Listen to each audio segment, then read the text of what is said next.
السلام علیکم ناظرین اکرام، حالیہ میں چل رہے گجرات کے اجتماع میں حضرت مولانا ابراہیم دیولہ صاحب دامت برکاتہم نے اللہ کے وعدے اور وعیدوں پر تفصیلی گفتگو فرمائی، جس میں آپ نے کہا کہ اچھے کاموں پہ اللہ کی طرف سے انعام یہ اللہ کا وعدہ ہے، اور برے کاموں پر اللہ کی طرف سے وعید کی دھمکی یہ اللہ کی وعیدیں ہیں۔ تو آئے ناظرین حضرت کی بات کو پوری سنتے ہیں، اور آپ سے گزارش ہے کہ آپ میرے اس ویڈیو کو پوری ملاحظہ فرمائیں اور اپنے دوستوں میں بھی اس کو شیئر کریں۔ الحمدللہ نحمده ونستعینه ونستغفره ونؤمن به ونتوکل علیہ ونعوذ باللہ من شرور انفسنا ومن سیئات اعمالنا من يهده الله فلا مضل له ومن يضلله فلا هادي له ونشهد أن لا إله إلا الله وحده لا شريك له ونشهد أن سيدنا ومولانا محمدا عبده ورسوله صلى الله تعالى عليه وعلى آله وصحبه وبارك وسلم تسليما كثيرا أما بعد فأعوذ بالله من الشيطان الرجيم بسم الله الرحمن الرحيم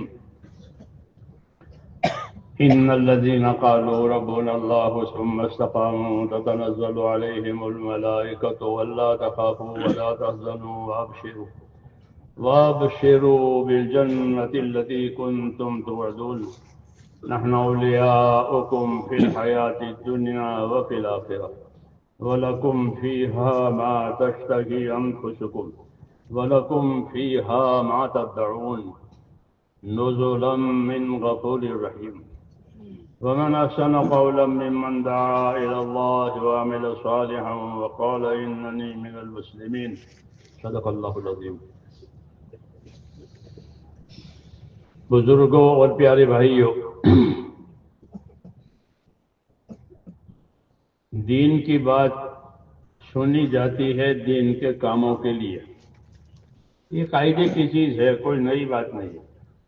تجارت کی باتیں تجارت کے کاموں کے لیے لوگ کرتے ہیں، سیاست کی باتیں سیاست کے کاموں کے لیے کرتے ہیں، تو ہر کام کی بات اس کام کے لیے ہوتی ہے۔ یہ نہیں کہ بات ہی ہوتی ہے، بلکہ باتیں بھی ہوتی ہے اور کام بھی ہوتا ہے۔ ہمارا بھی یہی ہے کہ ہماری باتیں دین کی ہے اور وہ دین کے کاموں کے لیے ہوتی ہے، اور یہی اصل زندگی کا مقصد ہے کہ زندگی میں دین آوے، زندگیوں میں ہماری دین آوے، یہ اصل مقصد ہے۔ جیسے دوا کہ وہ دوا بدن میں جاوے، آنکھ کی دوا آنکھ میں جاوے، کان کی دوا کان میں جاوے، پیٹ کی دوا پیٹ میں جاوے، تو وہ صحیح استعمال ہوا اور اس کے فائدے کی امید بھی ہوگی۔ ایسے دین کی باتوں کے بارے میں کہ دین کی باتیں زندگیوں میں آوے، یہ ہے اصل دعوت، کہ دین کی باتوں کو زندگیوں میں لاؤ اور زندگیوں کو دین کے تابع کرو۔ آدمی یا تو اپنی زندگی اپنی خواہش کے تابع کرے گا غفلت کی وجہ سے، یا یہ کہ اگر اس کو اللہ کا دھیان ہے تو وہ دین کے تابع کرے گا۔ دو میں سے ایک بات ضرور ہوگی۔ اگر اللہ کا دھیان ہے، آخرت کا دھیان ہے، تو زندگیاں جو ہے وہ دین کے تابع ہوگی، اور نہیں ہے تو پھر وہ اپنے خواہشات کے تابع ہوگی۔ اس لیے دعوت اس بات کی دی ہے ہم کو اللہ نے اور ہمارے بزرگوں نے کہ اپنی زندگیوں کو خواہشات میں سے نکالو، گھروں میں سے نہیں۔ گھروں میں سے نکلنا، گھر میں نکلنا بہت آسان ہے۔ کتنے لوگ ایسے پھرتے ہیں دنیا دیکھنے کے لیے، کیا کہتے ہیں کہ ہم سیاح ہیں، پھرتے ہیں، وہ گھروں سے نکلے ہوئے ہیں۔ تو گھر سے نکلنا کوئی مشکل کام نہیں ہے،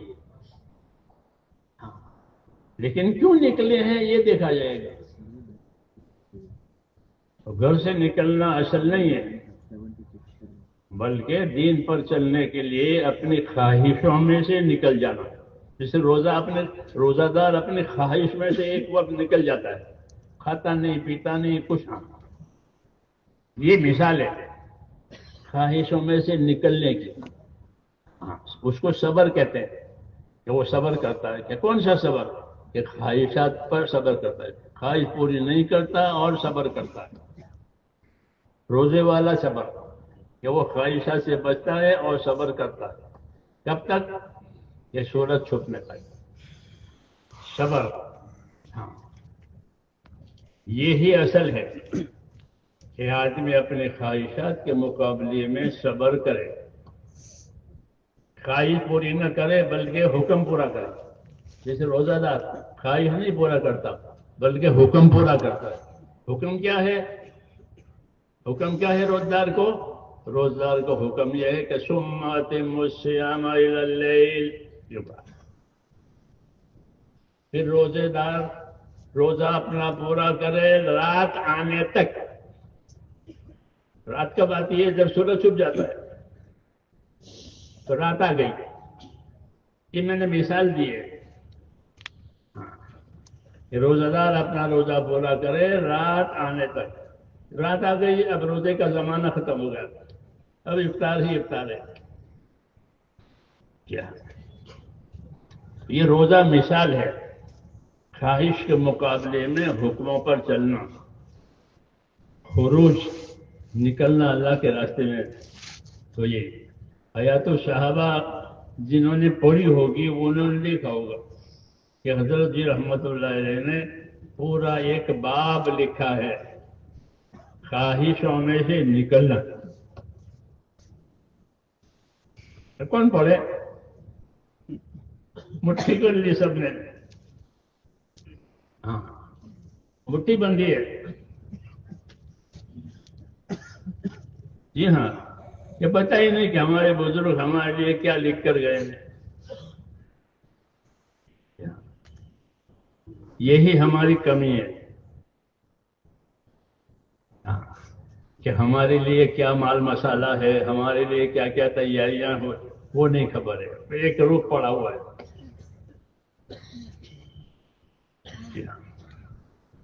ورنہ یہ کام نبوت کا کام ہونا. جیسا فرماتے تھے میں اس محنت کو کار نبوت سمجھتا ہوں. کیا مطلب کار نبوت سمجھتے ہیں؟ کہ کار نبوت کی تاثیر یہ ہے کہ کار نبوت حالات بدل دیتا ہے. کہ نبوت کا کام شروع ہوگا تو حالات بدل جائیں گے. جی ہاں، مدینے میں جب حضور صلی اللہ علیہ وسلم کا کام پہنچا تو ایک تو مدینے میں بیماری تھی، خاص قسم کا بخار تھا جو حجاز میں مشہور تھا. اس کو حمہ یثرب کہتے تھے. یثرب یہ مدینے کا پرانا نام تھا، بعد میں اس کو یثرب کہنے کی ممانعت ہو گئی. یثرب جیسے ہمارا نظام الدین کا یہ نام نیا ہے، سمجھے نہیں؟ ہاں ایسے ہی مدینہ کا یہ نام مدینہ منورہ یہ نیا نام ہے، پرانا نام منع ہو گیا. جب مدینہ منورہ میں حضور صلی اللہ علیہ وسلم کا کام پہنچا حالات بدل گئے. حالات بدلنا شروع ہوا. بیماری تھی بخار کی، وہ مشہور تھی حمہ یثرب کا بخار. جیسے ہمارے بعض ملکوں کا بخار ہوتا ہے نا، تو یثرب کا بخار آپ صلی اللہ علیہ وسلم کے جانے کے بعد اور آپ کے کام کے پہنچنے کے بعد وہ بخار نکل گیا. اس کو اللہ نے نکال دیا. بعض لوگوں کو خواب میں نظر آیا کہ کوئی ڈراؤنی شکل ہے عورت کی، وہ جا رہی ہے بری طرح. اس کی تعبیر یہ دی کہ وہ جو وبا تھی بخار کی وہ گئی. اب مدینہ کی فضا صاف ہو گئی آج تک، اور انشاءاللہ آئندہ بھی. کام کی تاثیریں ہوتی ہیں، فضاؤں پر بھی ہوتی ہے کہ فضائیں بدل جاتی ہے، مزاج بدل جاتے ہیں کام کی وجہ سے. اس کے میں اس کو نبوت کا کام سمجھتا ہوں کہ مزاج بدل گئے. کہ مزاج کیا تھے؟ کہ مزاج دشمنی کے تھے. بڑی دیر سے، بڑے زمانے سے دشمنیاں چلتی تھی، چلی آ رہی تھی. اللہ نے خود فرمایا وَاذْكُرُوا نِعْمَتَ اللَّهِ عَلَيْكُمْ إِذْ كُنتُمْ أَعْدَاءً. سوچو تم تو دشمن تھے سب. پھر جب یہ کام آیا تو اللہ نے تمہارے دلوں میں سے دشمنیاں کھینچ لی اور تمہارے دلوں میں محبت ڈالی. یہ دوسرا فرق ہوا. ایک جو وبا تھی وہ گئی، دوسری جو وبا دلوں میں تھی دشمنیوں کی وہ گئی.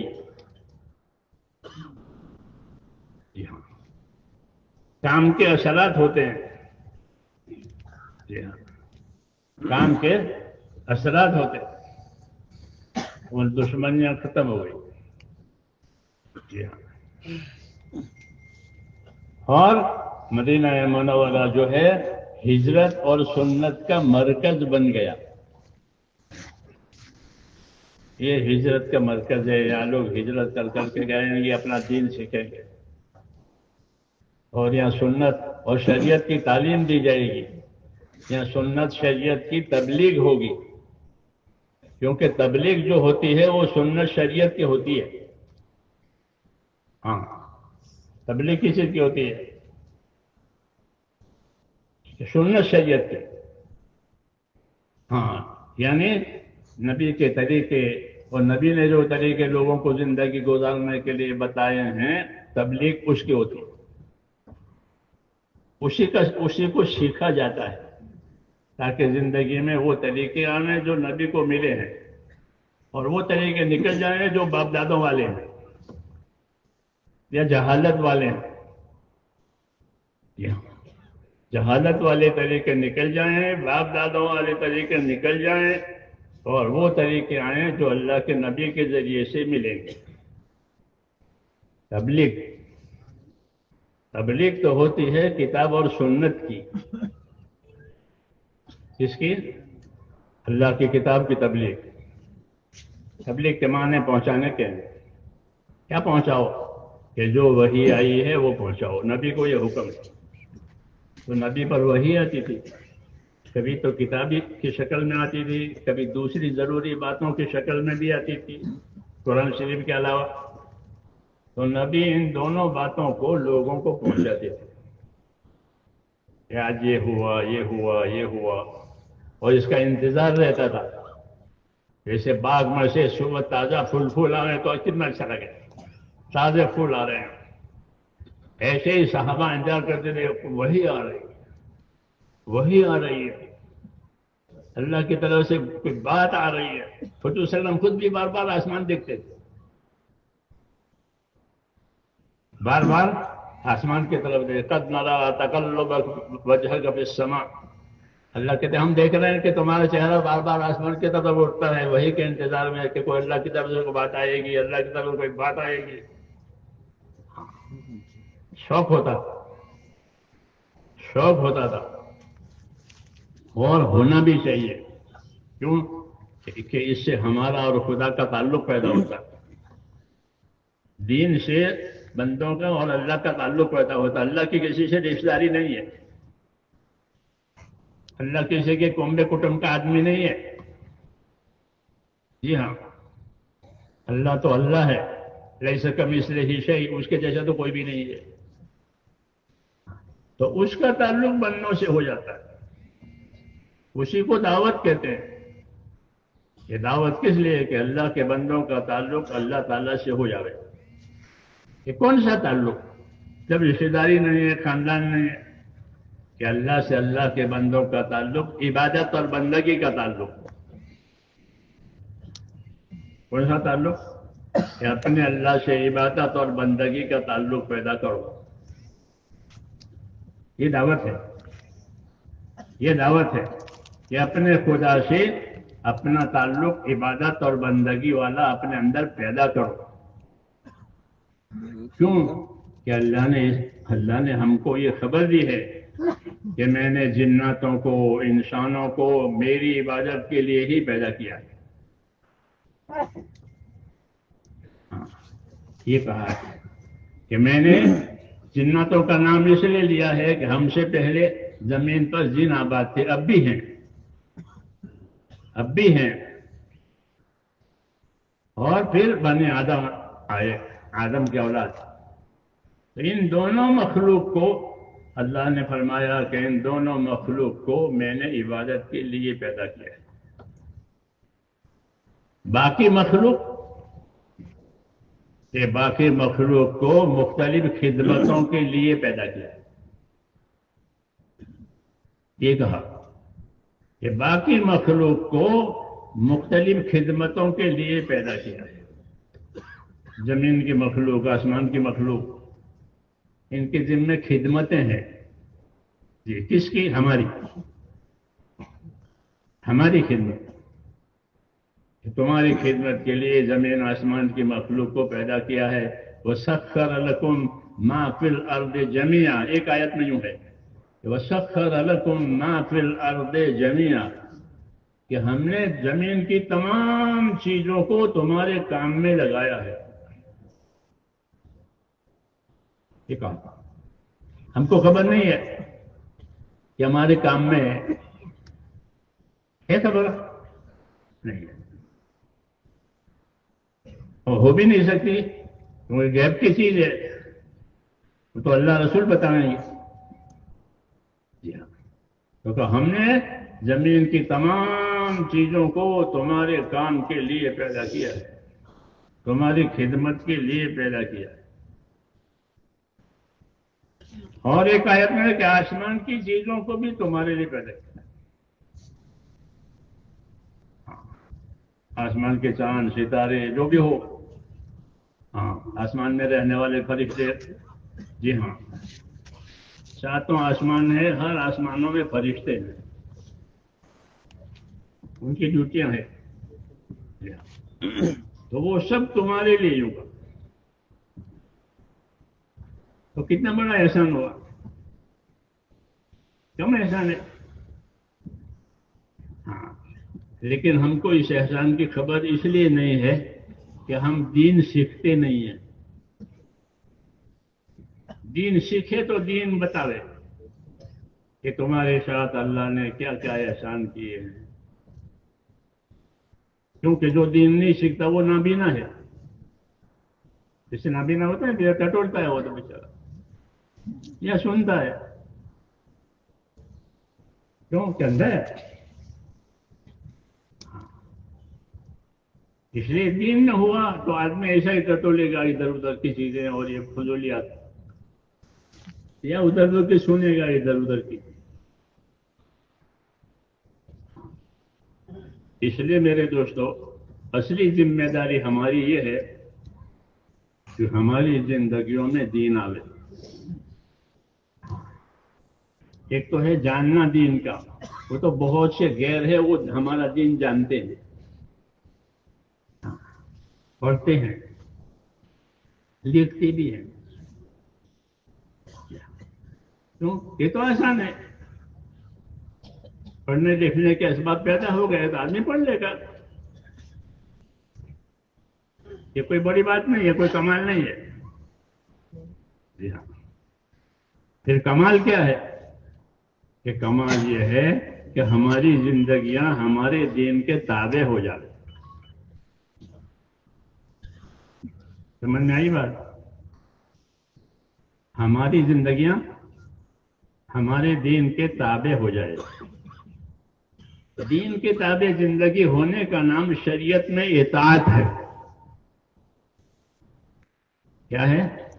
اطاعت کرو اللہ کی، اطاعت کرو رسول کی، اطاعت کرو اپنے ذمہ داروں کی. یہ حکم ہے. اطیعوا اللہ واطیعوا الرسول واولی الامر منکم. اطاعت کرو اللہ کی، اطاعت کرو اس کے رسول کی، اطاعت کرو اپنے بڑوں کی. یہ دین ہوا. یہ کیا ہوا؟ یہ دین ہوا.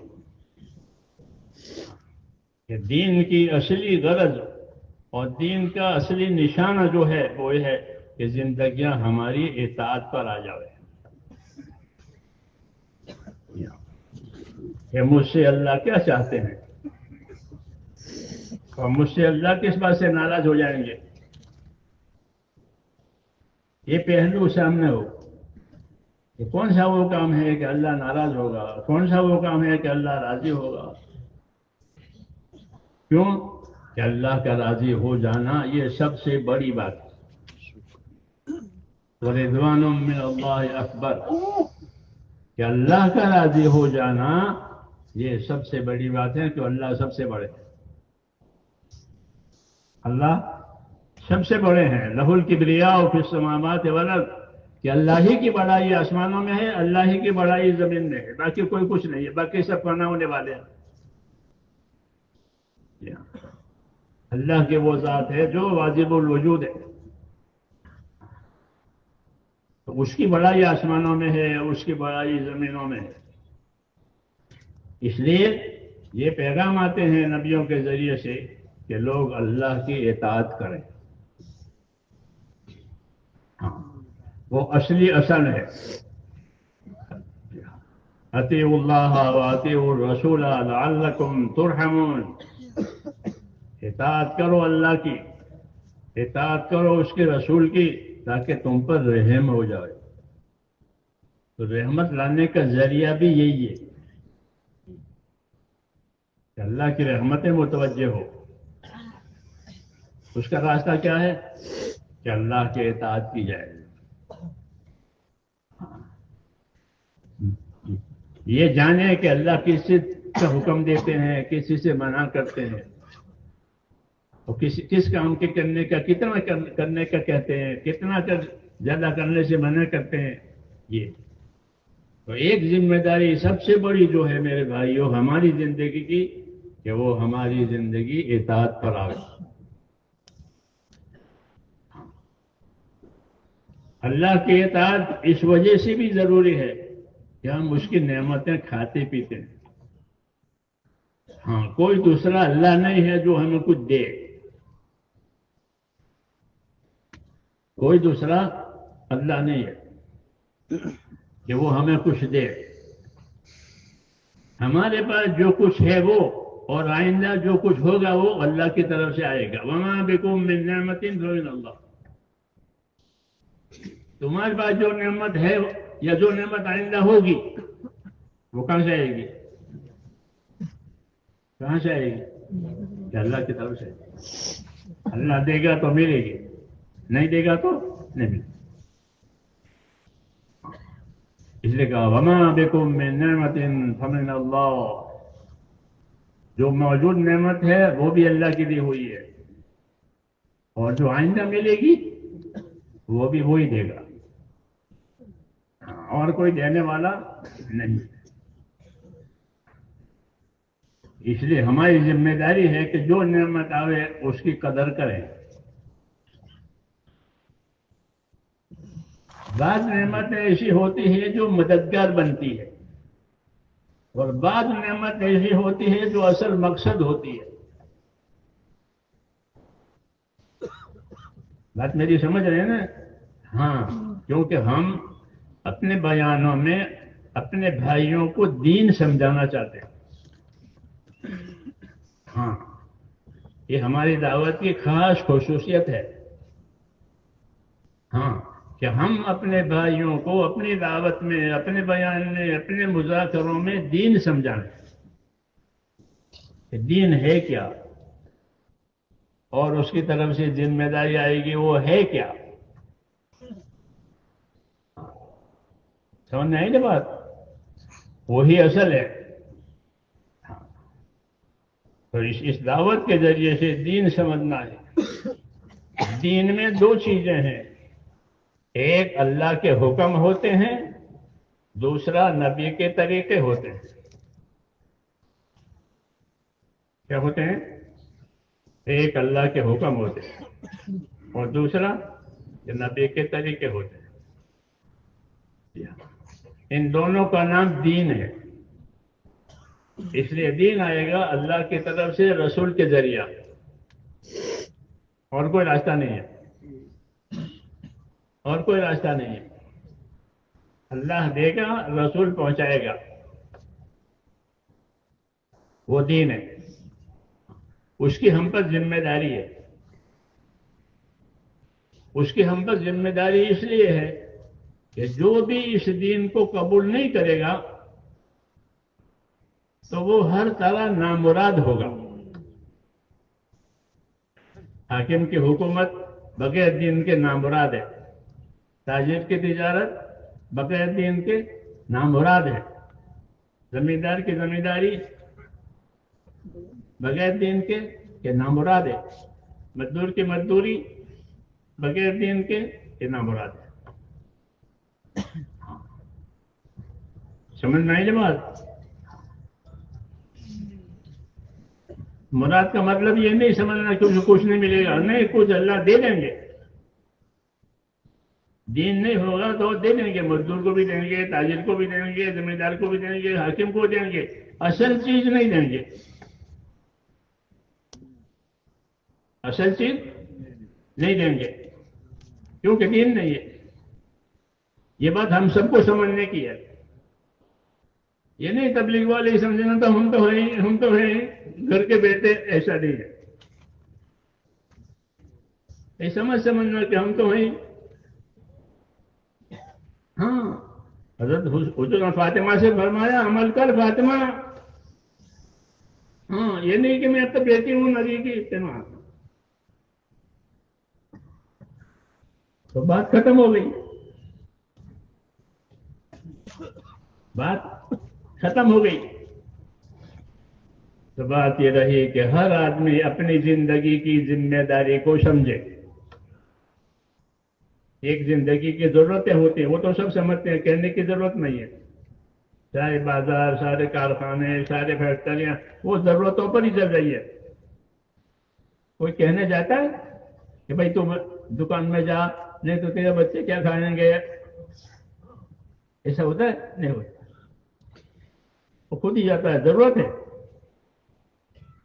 تو ضرورت الگ چیز ہے میرے دوستوں. وہ تو ہر حیوان کو محسوس ہوتی ہے. انسان تو انسان، ہر حیوان کو ضرورت محسوس ہوتی ہے. ہاتھی بھوکا ہوتا ہے، ہاتھی پیاسا ہوتا ہے تو پانی پر جاتا ہے. جی ہاں، ہم نے دیکھا جنگلوں میں افریقہ سفر ہوا کہ پانی پینے کے لیے ہاتھی آتے ہیں کہ پانی پینا ہے، ضرورت ہے. تو ضرورت کا احساس سب کو ہوتا ہے، ہر حیوان کو. اس لیے مسئلہ ضرورت کا نہیں ہے.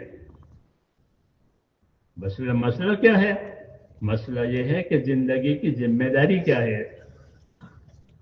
ذمہ داری اس کو کہتے ہیں جس کے ساتھ حساب کتاب لگا ہو، اس کو ذمہ داری کہتے ہیں. جس کام کے ساتھ حساب کتاب ہو اسے کیا کہتے ہیں؟ ایک حکومت کا نوکر ہوتا ہے، بھائی میری ذمہ داری ہے، بھائی میری ذمہ داری ہے. کہتے ہیں نہیں؟ آپ میں سے بہت سے ہوں گے سرکاری، جب کوئی مسئلہ ہوگا تو کہتے ہیں بھائی میری ذمہ داری ہے، میری ذمہ داری ہے.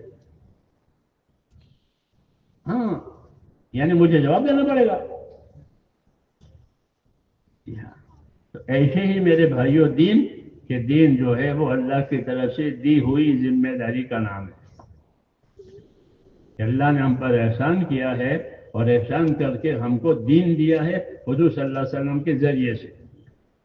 یہ خاص احسان ہے. لقد من اللہ علی المؤمنین اذ بعث فیہم رسولا. اللہ نے ایمان والوں پر بہت بڑا احسان کر دیا ہے. کیا کر دیا؟ کہ ان کے واسطے رسول بھیج دیا جو ان کی تعلیم تربیت کرے، ان کو مقصد زندگی کی طرف رہبری کرے کہ تمہاری زندگی کا یہ مقصد ہے، تمہاری زندگی کی یہ ضرورت ہے. ہاں،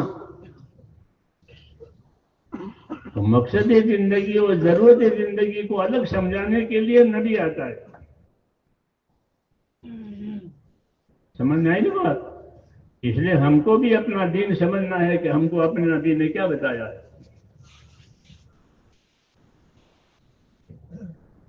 دین مقصد زندگی ہے، یہ یہاں بھی ساتھ رہے گا اور قبر میں بھی ساتھ جائے گا. جی ہاں، اور آخر تک ساتھ رہے گا اگر دین ہے تو. اور دین نہیں ہے تو، کہ دین نہیں ہے تو اس کی بے دینی یہاں بھی ساتھ رہے گی، اس کی قبر میں بھی ساتھ رہے گی، اور آخرت میں جہاں جائے گا وہاں، بلکہ یہ بے دینی خود اس کو لے جائے گی. یہ حدیثوں میں، یہ بات حدیثوں میں ہے. یہ بات کہ مردہ اپنے قبر میں ایک آدمی کو دیکھتا ہے، بہت اچھی صورت، اچھی شکل، اس کو دیکھ کر جی لگتا ہے. بھائی تم کون ہو؟ میرا دوبارہ جی تمہارا، اس لیے کہ قبر میں وحشت ہوتی ہے. قبر میں کیا ہوتا ہے کہ قبر میں وحشت ہوتی ہے مردے کو. ہاں، حضور نے فرمایا کہ قبر سے زیادہ وحشت اور بھیانک جگہ میں نے نہیں دیکھی. تو وہ بھیانک جگہ ہے، وحشت کی جگہ ہے. تو وہاں کوئی آدمی جان پہچان کا مل جائے، کام کا مل جائے تو کتنا اچھا. تو ایک آدمی کو دیکھے گا مرنے والا کہ اچھی شکل صورت ہے اور اس سے میرا جی لگتا ہے، تو اسے پوچھے گا آپ کون ہو؟ میرا جی لگتا ہے آپ کے ساتھ، تو مجھے آپ کی وجہ سے اچھا لگ رہا ہے. تو وہ کہے گا میں آپ کا نیک عمل ہوں. کیا ہوں؟ میں آپ کا نیک عمل ہوں اور آپ کے ساتھ رہوں گا. آپ کے ساتھ ہی رہوں گا جب تک آپ اپنے انجام کو نہ پہنچ جائیں، وہاں تک آپ کے ساتھ رہوں گا، آپ کو اپنے انجام پر پہنچاؤں گا. صاحبہ کو کتنی خوشی ہوگی اس کو کہ مجھے تو ایک رہبر بھی مل گیا، مددگار بھی مل گیا. ہاں، اس بے کسی بھی رہ کر پوچھے. یہ تمام باتیں میرے بھائیوں حدیثوں میں ہم کو حضور صلی اللہ علیہ وسلم نے بتائی ہے. سمجھنا ہے نا بات؟ اس لیے ان باتوں کا جاننا ضروری ہے اپنی زندگی میں دین لانے کے لیے. ہاں، دوسری باتیں جو ہیں وہ دین سے دور کرنے والی ہے. ہاں، غافل کرنے والی ہے یا جاہل رکھنے والی ہے. یا تو غافل کرے گا. غافل کا مطلب یہ ہے کہ معلوم ہے لیکن عمل نہیں کرتا، اس کو غافل کہتے ہیں. کیا میں جانتا ہوں؟ ہاں میں جانتا ہوں، وہ کرتا ہے نہیں، اسے غافل کہتے ہیں. اور ایک تو جانتا ہی نہیں بیچارہ، اسے جاہل کہتے ہیں، بے خبر ہے. تو دین کے ساتھ ہمارا یہ معاملہ ہے، یا جہالت کا معاملہ ہے یا غفلت کا معاملہ ہے. یا تو جانتے ہی نہیں ہے، یا جانتے ہیں لیکن اپنے آپ کو اس کا پابند نہیں کرتے. یہ دعوت اسی کے لیے ہے کہ جاننے کی باتوں کو جانو اور اپنے آپ کو اس کا پابند کرو. اور پابند اس لیے کرو کہ اس کی وجہ سے آخرت بنے گی. کیا بنے گی؟ آخرت بنے گی. آخرت بننے کے لیے اللہ نے یہ زندگی دی ہے. جی ہاں، یہ پیغام ہے ہمارے نام پر حضور صلی اللہ علیہ وسلم کا. ہاں، ہمارے نام محمد کے نام پیغام ہے. تو میسج کی دنیا نا، آپ کے نام میسج ہے، میسج ہے. تو یہ میسج ہے ہمارے نام حضور صلی اللہ علیہ وسلم. اور وہ میسج میں آپ نے یہ فرمایا ہے کہ ان الدنیا خلقت لکم، اللہ نے دنیا کو تمہارے لیے پیدا کر دیا ہے، خوش ہو جاؤ. اور کوئی شریک نہیں ہے آپ کے لیے. یہ کوئی جنات، کوئی فرشتہ آپ کی دنیا میں شریک نہیں. میری بات سمجھ رہے ہیں؟ کوئی فرشتہ سونا پہنتا ہے، کوئی جن سونا پہنتا ہے، آپ پہنتے ہیں، پہناتے ہیں. ہاں، حضور یہ کہہ رہے ہیں کہ دنیا کی نعمتیں اللہ نے آپ کے لیے پیدا کی ہے، پھر آپ کو اس کا حاصل کرنا بھی آسان کر دیا ہے. اس کو کیسے حاصل کرو گے؟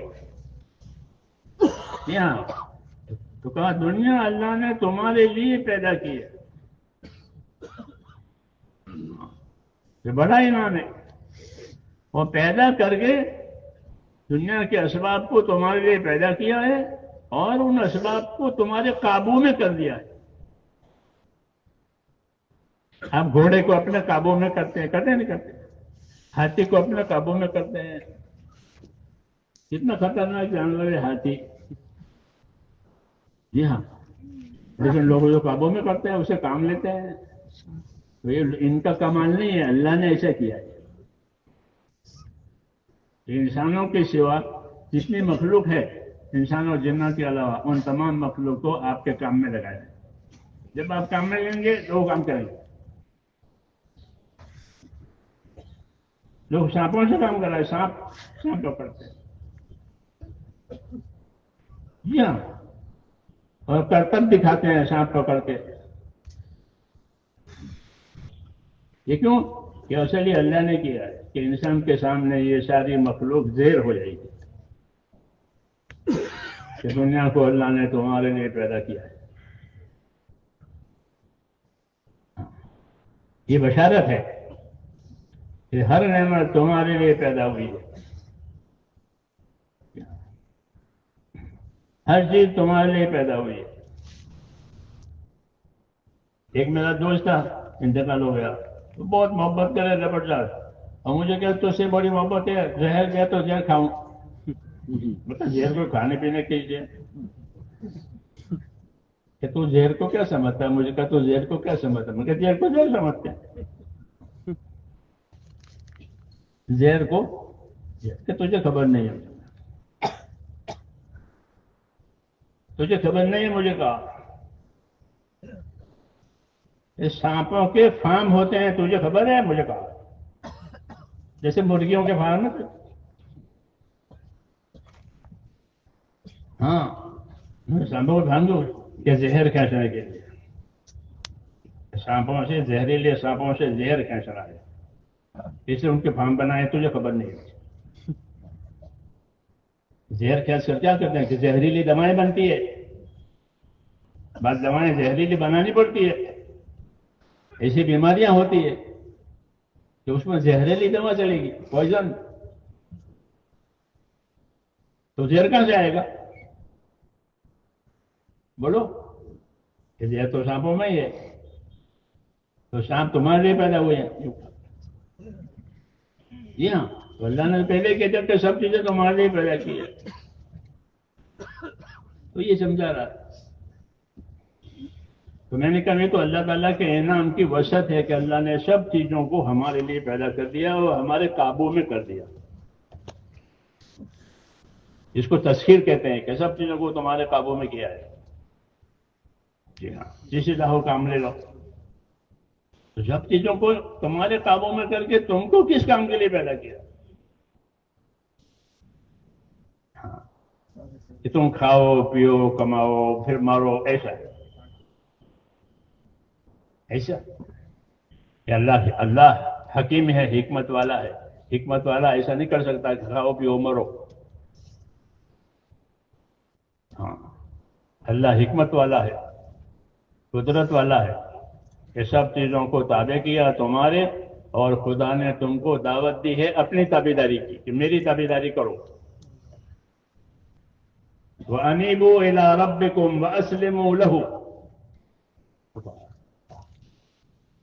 وَأَنِيبُوا إِلَىٰ رَبِّكُمْ، دل سے خدا کی طرف متوجہ رہو، یوں کہا۔ انابت، دل کا اللہ کی طرف متوجہ ہونا، یہ ضروری ہے، یہ دعوت دی ہے کہ وَأَنِيبُوا إِلَىٰ رَبِّكُمْ، دل سے اپنے خدا کی طرف متوجہ رہو، یہ تو اندر، وَأَسْلِمُوا لَهُ، اور اوپر سے تابعدار رہو، آنکھوں میں آنکھوں کی تابعداری، کانوں میں کانوں کی تابعداری، ہاتھ پاؤں میں ہاتھ پاؤں کی تابعداری، اس کو اسلام کہتے ہیں۔ اسلام اوپر ہوتا ہے، اسلام اوپر نظر آتا ہے اور ایمان اندر ہوتا ہے۔ تو یہ دونوں دعوتیں دی ہے کہ دل سے اللہ کی طرف متوجہ رہو کہ کوئی کام مجھ سے ایسا نہ ہو جاوے کہ اللہ ناراض ہو جائے، اور اگر ہو بھی گیا تو چین نہیں پڑے گا۔ جب دل اللہ کی طرف متوجہ ہوتا ہے تو گناہ ہو گیا تو اس کو چین نہیں پڑتا کہ مجھ سے گناہ ہو گیا، مجھ سے گناہ ہو گیا، تو وہ توبہ کرتا ہے، معافی مانگتا ہے، چپ کے اللہ کے سامنے روتا ہے۔ یہ نشانی ہے کہ اس کا دل اللہ کی طرف آئے گا۔ تو یہ کرنا ہے کہ دلوں کا رخ اللہ کی طرف ہو جائے تاکہ اللہ کی بات ماننا آسان ہو جائے۔ سمجھ آئی نا بات؟ اللہ نے اس کی دعوت دی ہے کہ وَأَنِيبُوا إِلَىٰ رَبِّكُمْ، دل سے اپنے خدا کی طرف متوجہ ہو جاؤ، وَأَسْلِمُوا لَهُ، اور اوپر سے بھی تابعدار رہو۔ جیسے بدن اور روح اندر ہے، بدن اوپر ہے، اوپر اسلام اور اندر ایمان۔ اوپر اسلام کے مسلمان نظر آتا ہے، یہ مسلمان ہے، اوپر ہے اسلام اور اندر کے اندر ایمان، اللہ کی طرف رجوع ہے، اللہ کا ڈر ہے، یہ اندر۔ تو دونوں باتیں پیدا کرنے کا حکم دیا ہے، اللہ کی طرف دلوں سے رجوع کرو اور اوپر سے تابعداری کے ظاہر کرو۔ اسی کی دعوت ہے۔ کیا ہے کہ اسی کی دعوت ہے کہ دلوں میں اللہ تعالیٰ کا یقین آوے، دلوں میں اللہ تعالیٰ کا خوف آوے۔ اس لیے خوف کی باتیں بھی سنائی جاتی ہیں، یقین کی باتیں بھی سنائی جاتی ہیں، اور رغبت کی باتیں بھی سنائی جاتی ہیں۔ تبلیغ میں رغبت کی باتیں سنائی جائے گی کہ شوق پیدا ہو۔ کیا پیدا ہو؟ شوق پیدا ہو عمل کرنے کا۔ جی ہاں، اس کو فضائل کہتے ہیں۔ کیا کہتے ہیں؟ اس کو فضائل کہتے ہیں کہ دعوت میں فضائل اس لیے سنائے جاتے ہیں کہ عمل کرنے کا شوق پیدا ہو۔ اگر فضائل سنے نہیں ہے یا سنے نہیں ہے، یاد نہیں ہے، تو عمل کا شوق نہیں ہوگا۔ چلے بھی لگیں گے لیکن اندر نہیں ہے۔ حضرات صحابہ میں یہ بات تھی کہ وہ اپنے اندر یہ چیز پیدا کرتے تھے، اس کی فضیلت ہے، اللہ رسول نے یہ انعام دیا، کا وعدہ کیا ہے، تو وہ پھر اپنے آپ کو اس شوق سے اس عمل کے پابند کرتے تھے۔ روایتوں میں آتا ہے ایک آدمی صحابہ میں سے، وہ نابینا تھے، اپنے گھر میں بیٹھے رہتے تھے، اور ایک ڈوری باندھی تھی اپنی جگہ سے لے کر دروازے تک، گھر کے دروازے۔ جب کوئی آتا تھا مانگنے والا، اللہ کے نام پر دے دو، تو وہ ڈوری کے سہارے سہارے دروازے پر جا کر خود دے آئے۔ صدقہ، جی ہاں، کیونکہ وہ جانتے تھے کہ صدقہ میں کیا تاثیر ہے، تو وہ جا کے دیا دے دیا۔ ان کا معمول تھا، نابینا تھے، لیکن وہ رسی کے سہارے سہارے جا کر اس کو پہنچا کے آتے۔ ان کے بیٹے تھے ماشاءاللہ، صحابہ کے بیٹے، صحابہ جیسے، انہوں نے رہتے ابا جان آپ کیوں ٹھوکر کھاویں، کبھی ٹھوکر لگ جائے گی، جی ہاں، آپ کو جو کچھ دینا ہو ہم کو دے دو، ہم اس غریب کو پہنچا دیں گے دروازے پر۔ انہوں نے فرمایا بات ٹھیک ہے، غریب کو پہنچ جائے گا، میرا مقصد الگ ہے، میرا مقصد الگ ہے۔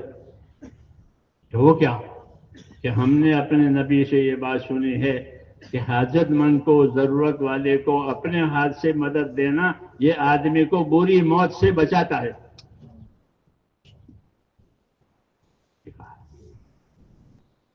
سمجھ میں آئی بات؟ اپنے ہاتھ سے، جی ہاں، کہ ہم نے اپنے نبی سے یہ فضیلت سنی ہے کہ کسی ضرورت مند کی ضرورت کو اپنے ہاتھ سے پوری کرے بھائی، تو اس آدمی کو یہ عمل اس کو بری موت سے بچاتا ہے۔ یہ مثال ہے فضیلت کی، کہ جب آدمی کے اندر فضیلت اور فضیلت کی چیز اندر اترے گی تو پھر وہ چیز اس کے عمل میں آسان ہو جائے گی، چاہے نابینا ہو. اسے نابینا ہے لیکن فضیلت حاصل کرنی ہے، یہ مطلب ہے فضائل کا. ہاں کہ فضائل تو اللہ کے وعدوں کا نام ہے. فضائل کیا چیز ہے؟ اللہ نے جو انعام کے وعدے کیے ہیں ان کا نام فضائل، اور اللہ نے جو عذاب کی دھمکیاں دی ہیں اس کا نام ہے وعید. اس کا کیا نام ہے؟ کہ وعید. تو وعدہ اور وعید یہ تو خدا کی طرف سے کہ اچھا کام ہو کیا ہے تو اس پر اللہ کی طرف سے انعام کا وعدہ ہے، اور برا کیا ہے تو وعید ہے، یعنی عذاب کی دھمکی ہے. عذاب کی دھمکیاں خوف پیدا کرانے کے لیے، اور ثواب کی باتیں اور بشارتیں عمل کا شوق پیدا کرانے کے لیے. یہ ہوا ایمان. کہ ایمان والے کو اللہ کے حکموں پر انعام کا شوق ہوتا ہے، اس لیے وہ اللہ کے حکموں کو انعام کے شوق میں پورا کرتا ہے، اور اس کو خوف ہوتا ہے تو اللہ کے خوف سے گناہوں کی چیز کو چھوڑ دیتا ہے. اس لیے کہا گیا کہ یہ آدمی کا ایمان اس کے خوف اور امید کے بیچ میں ہے. امید بھی ہے، شوق بھی ہے، اور خوف بھی ہے کہ ہاں اب ٹھیک ہوا. اللہ کے راستے میں نکل کر یہ چیزیں پیدا کی جاتی ہیں. خوف کی باتوں کا خوف، شوق کی باتوں کا شوق، یہ دعوت کی خاص غرض ہے. دعوت کی غرض خالی وقت لگانا ہے، میرا وقت لگتا ہے، میرا وقت لگتا ہے، وہ ٹھیک ہے کہ وقت تو دکان پر بھی لگتا ہے، مزدوری پر بھی لگتا ہے، وقت تو لگنا ہی لگنا ہے. کوئی دکان والا ایسا کہتا ہے میرا وقت لگتا ہے؟ کہتا ہے کوئی؟ کبھی نہیں سنا ہوگا دکان والا کہ میرا دکان پر وقت لگتا ہے. یہ کہتے ہیں جماعت والے.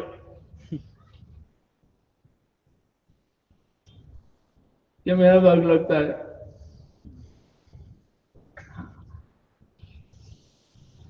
کیوں؟ کہ اب تک وقت لگایا ہی نہیں ہے.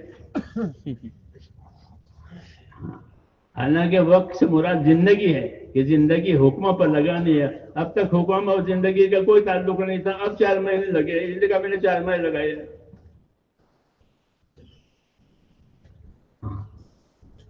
ورنہ وقت کہ مسلمان کا وقت کس کے لیے ہے؟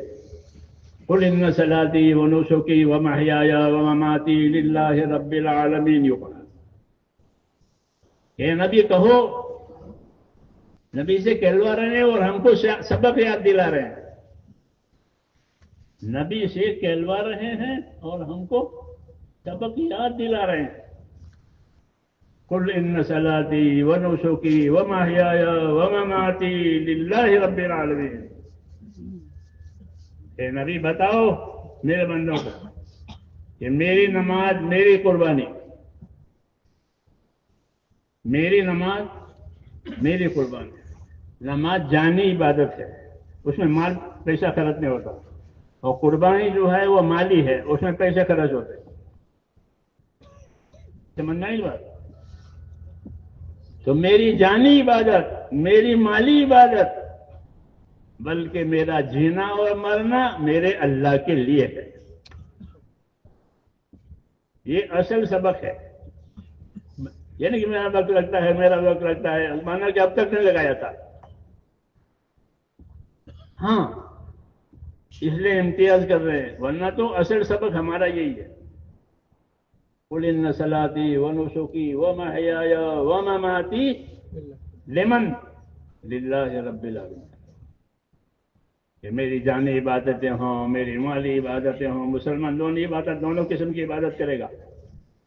مال کے موقع پر مال بھی لگائے گا، جان کے موقع پر جان بھی لگائے گا، زکوٰۃ بھی دے گا، نماز بھی پڑھے گا. تو کہہ دو کہ میری جانی عبادتیں، میری مالی عبادتیں، بلکہ میرا اور جینا یہ کس کے لیے؟ اللہ کے لیے ہے. ہاں اس کو اخلاص کہتے ہیں. کیا کہتے ہیں؟ اخلاص. حدیث شریف میں ہے کہ اخلص دینک یکفیک العمل القلیل. اخلص دینک یکفیک العمل القلیل. اپنے کام میں، اپنے عمل میں اخلاص پیدا کر لے، تھوڑا عمل بھی کافی ہو جائے گا. کیا پیدا کر لے؟ اخلاص پیدا. اللہ کے لیے کرنا. کوئی دیکھے کوئی نہ دیکھے، کوئی تعریف کرے کوئی برا کرے، کچھ ان کو اللہ کے لیے کرنا ہے. کیا کرنا ہے؟ کہ جو اللہ نے فرمایا وہ کرنا ہے. اللہ کا فرمایا ہوا اللہ کے لیے کرے، وہ مخلص ہے. اللہ کا فرمایا ہوا کس کے لیے کرے؟ اللہ کو راضی کرنے کے لیے کرے. اس کو مخلص کہتے ہیں. یہ اخلاص والا ہے. تو حضور نے اس وقت بشارت دی کہ اخلص دینک یکفیک العمل القلیل. اپنے دین میں اخلاص، اپنے عمل میں اخلاص پیدا کر لے. کیونکہ اخلاص اور ریاکاری یہ عمل میں ہوتی ہے. نفاق اور ایمان یہ دل میں ہوتا ہے. نفاق کیا ہوتا ہے؟ دل میں. اور ایمان کیا ہوتا ہے؟ ریا کیا ہوتا ہے؟ ریا عمل میں ہوتی ہے. تو اس لیے کہا اپنے عمل میں اخلاص پیدا کر لے، تھوڑا عمل بھی کافی ہو جائے گا. ایک موم بتی جلائی ہے کہ پورے کمرے میں روشنی ہو جائے گی. ہوگی نہیں ہوگی؟ کیوں؟ نور ہے. تو اخلاص ایک نور ہے. المخلصون ہم مصابیح الہدی. حدیث شریف میں کہ جو مخلصین ہیں وہ ہدایت کے چراغ ہیں، ہدایت کی بتیاں ہیں. تو بتی کی تاثیر ہے کہ ایک موم بتی جلاؤ تو بھی پورے کمرے میں روشنی ہو جائے گی. تو جب لوگ مخلص ہو جائیں گے اپنے عملوں میں تو ان کے اخلاص کی روشنی پھیلے گی. جیسے موم بتی آپ نے جلائی تو روشنی ہو گئی. تو جب اخلاص پھیلے گا تو فتنے ختم ہو جائیں گے. ہمارے دیہاتوں میں وہ چوہے پریشان کرتے ہیں کہ لالٹین جلا کے رکھو. ہاں ایسے چوہے نہ آئے، اناج خراب کرتے ہیں. تو روشنی کی وجہ سے فساد، اخلاص کی روشنی ہوتی ہے تو پھر فساد ختم ہو جاتا ہے. یہ چوہے نہیں آئیں گے. اب سمجھے نہیں؟ تو ہم کو یہ دعوت دی ہے اخلص دینک یکفیک العمل القلیل. اپنے دین میں اخلاص پیدا کر لے، تھوڑا عمل بھی کافی ہو جائے گا. کیونکہ وہ اللہ کے لیے ہوا ہے. تو جو اللہ کے لیے ہو چھوٹی نہیں ہے، وہ بہت بڑی بات ہے. اللہ اس کو بڑی کریں گے. جیسے گٹلی سے درخت نہیں بناتے اللہ. آپ نے گٹلی ڈالی، اللہ نے درخت بنا دیا. جی ہاں. ایسے چھوٹے عمل میں کہ چھوٹا عمل اللہ کے لیے، اللہ اس کو بڑا کرتے. اللہ بڑا ہے تو آپ کے چھوٹی کو وہ بڑا کرے گا. کبھی کبھی ابو ہریرہ رضی اللہ تعالیٰ عنہ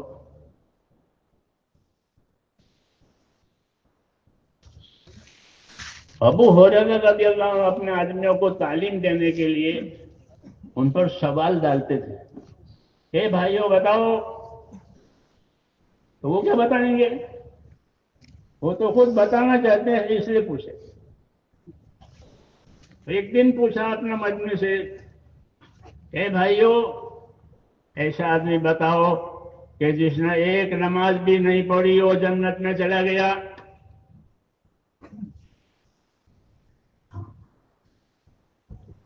یہ سوال ڈالا مجمع پر. یہ مجمع پر یہ سوال ڈالا.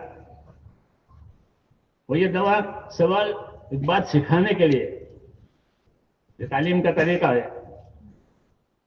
کبھی پوچھ کے بتائیں، وہ کبھی یاد بھی کرانے طریقے ہیں. تو یہ پوچھا کہ ایسا آدمی بتاؤ کہ ایک نماز نہیں پڑھی اور جنت میں چلا گیا. تو لوگ تو حیران نماز چھوڑ کے کیسے جنت میں چلا گیا. کہ نماز چھوڑ کے کیسے جنت میں چلا گیا. ہمارے حضرت نے کہ ایک نماز چھوڑ ایک حکم جہنم میں اور ایک 80 سال کا اور 80 سال وہاں کے پتہ نہیں سب نماز چھوڑنے کا عذاب. تو وہاں تو ایک نماز ہی نہیں پڑھی اور جنت میں چلا گیا. تو وہ اخلاص کی مثال تھی. پھر جب کوئی نہیں بتا پایا تو فرمایا بنی عبد الاشل، یہ مدینہ منورہ کا قبیلہ ہے، بلکہ ایک قبیلے کی شاخ ہے بنو عبد الاشل. اس کا نام تھا اوشیرم، کہ وہ بغیر نماز پڑھے جنت میں جانے والا بندہ اوشیرم ہے. لوگوں نے پوچھا اوشیرم کیوں جنت میں چلا گیا بغیر نماز پڑھے؟ فرمایا جب وہ صبح اٹھا تو مسلمان نہیں تھا، اپنے باپ دادوں پر پوچھا بھائی چچا جاد بھائی وہ کوئی بھی نہیں ہے، سب خالی پڑا ہے، کہاں ہے سب سے لوگ ہم کہاں چلے گئے؟ لوگوں نے کہا کہ سارے ساتھی تو وہاں رسول صلی اللہ علیہ وسلم کے ساتھ احد کے میدان میں ہیں. آپ صلی اللہ علیہ وسلم کے ساتھ احد کے میدان میں ہیں. تمہارے بھائی چچا جاد بھائی جو بھی سب وہ سب ایمان والے تھے، یہ ایمان والا نہیں تھا. تو سب چل گئے تو یہ بھی ایمان آیا، تو کلمہ پڑا اور میدان میں چلا گیا اور وہاں جا کے شہید ہو گیا. اس کو نماز پڑھنے کا موقع نہیں ملا. فجر کی نماز تو نکل چکی تھی. فرمایا یہ بغیر نماز پڑھے جنت میں جانے والا مخلص. کسی نے کچھ کہا نہیں، نہ کچھ نہیں سمجھایا، کچھ نہیں. دیکھا کہ بھائی وہاں ہیں، چچا جاد بھائی بھی وہاں لوگ ہیں آپ کے دین پر ہیں. تو اس نے بھی اپنا کلمہ پڑھ کر کے اور پھر وہاں شہید ہو گیا. کہ یہ وہ اوشیرم کہ اس نے ایک نماز بھی نہیں پڑھی اور جنت میں چلا گیا. مخلص ہے. سمجھ میں آئی بات؟ ہاں. تو اس پر حضور نے کہا، اسی پر یہ حدیث ہے، اس پر تو نہیں ہے مگر حدیث ہے، کیا خلص دینک یکفیک العمل القلیل، کہ تو اپنے دین میں اپنے عمل میں اخلاص پیدا کر تو تھوڑا عمل بھی کافی ہو جائے گا. جیسے ایک موم بتی بھی روشنے کے لیے کمرے میں کافی ہو جائے گی، کیونکہ اخلاص میں ایک نور ہوتا ہے. اس لیے میرے دوستو، دین کی 2 اصل بنیادیں ہیں، وہ زندگیوں میں پیدا کرنے ہیں. ایک اخلاص نیت، ایک اتباع سنت. مولانا انعام الحسن صاحب یہ فرماتے اپنے آدمیوں سے، یعنی ہم لوگوں سے، کہ اخلاص نیت، کہ جو کام کرو اپنے اللہ کے لیے کرو کہ اللہ میری آخرت بنا لے. جب اللہ راضی ہوگا تو اللہ تمہاری اور ہماری آخرت بنا دے گا. کہ اللہ کے راضی ہونے پر سارا مسئلہ ہے، رضوان من اللہ اکبر، اور اللہ کے ناراض ہونے پر سارا مسئلہ بگڑ جائے گا. عیسیٰ علیہ السلام سے کسی نے پوچھا کہ سب سے زیادہ ڈرنے کی بات، خطرناک بات کیا ہے؟ عیسیٰ علیہ السلام نے فرمایا سب سے زیادہ ڈرنے کی بات، خطرناک بات، اللہ کا ناراض ہونا. کیا ہونا؟ اللہ کا ناراض ہونا. یہ سب سے زیادہ خطرناک بات ہے کہ اس کی ناراضگی، کہ اس کے ناراضگی کے بعد اس کی کوئی حیثیت ہی باقی نہیں رہے گی. فلما آسفونا انتقمنا منہم فغرقناہم اجمعین. یہ کہا فرعونیوں کے بارے میں کہ انہوں نے ہم کو ناراض کیا. فرعونیوں کے بارے میں کہا کہ انہوں نے ہم کو ناراض کیا تو ہم نے ان سے بدلہ لیا. اور بدلہ یہ لیا کہ ان کو سب کو ایک ہی وقت میں جب سمندر میں ڈبو دیا، پوری حکومت غارت کر دی. یہ عیسیٰ علیہ السلام سمجھا رہے کہ سب سے زیادہ خطرناک چیز اللہ کا ناراض ہونا. فلما آسفونا انتقمنا منهم فأغرقناهم أجمعين، کہ جب انہوں نے ہم کو ناراض کیا تو ہم نے ان کو سمندر میں ڈبو دیا، ہاں، اور سب کو ایک ساتھ ہلاک کر دیا۔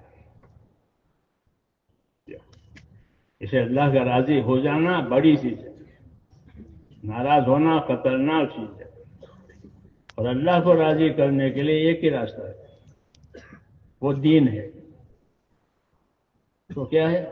تو وہ دین ہے۔ دین کے علاوہ کوئی اور راستہ اختیار کرے گا آدمی تو بات نہیں بنے گی۔